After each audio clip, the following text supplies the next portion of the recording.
An update now in the heartbreaking case of Phoebe Prince.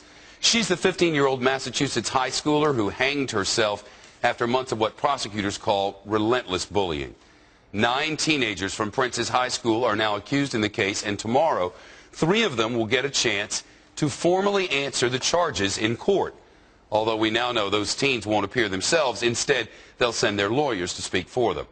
Still, no matter what happens to those students, this case is already having a huge impact in terms of raising awareness about teen suicides and perhaps saving some lives.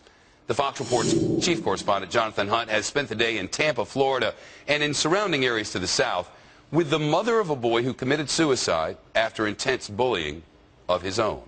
Jonathan?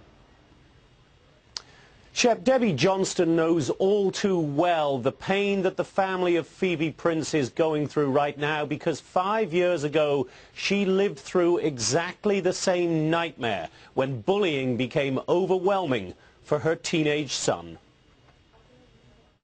Sweet, sincere and sweet as they come.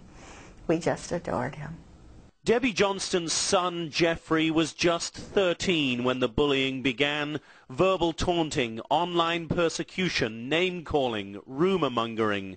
Bullies don't really have to rely on the truth. When Jeffrey and the boy, who was his chief bully, left middle school and went to different high schools, the bullying stopped for a while.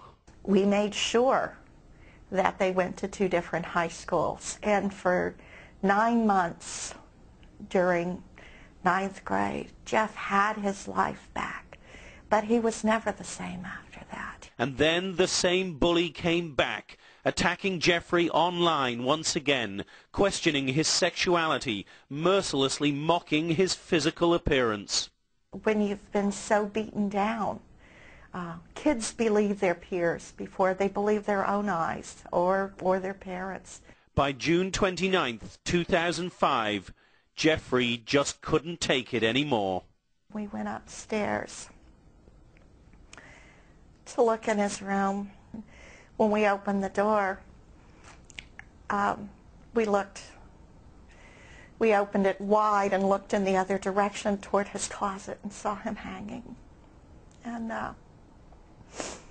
Joey screamed and ran over and lifted him down. I remember just hovering above. I could hear someone screaming no over and over again.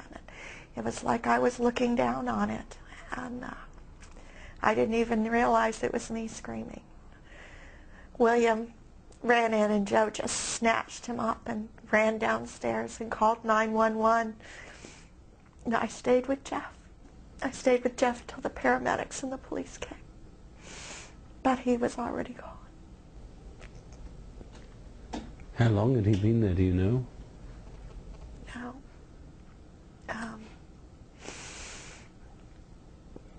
We never heard a sound. We just know that sometime between when I kissed him at 11:30 and 9 o'clock the next morning, he was gone. Since that dreadful day, Debbie Johnston has fought for state laws to tackle bullying. She's encouraged by the charges brought against the teens involved in the Phoebe Prince case in Massachusetts. If the same laws had been in place in Florida in 2005, she believes she would still have her Jeffrey. Jeff would be in his 2nd year of college.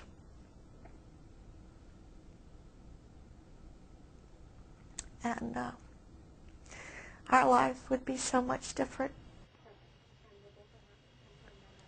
Since that suicide, Shep, in 2005, Debbie Johnston and her organization Bully Police have had some success in changing the laws both here in Florida and across the country. Debbie Johnston says she always knew that Jeffrey would change the world.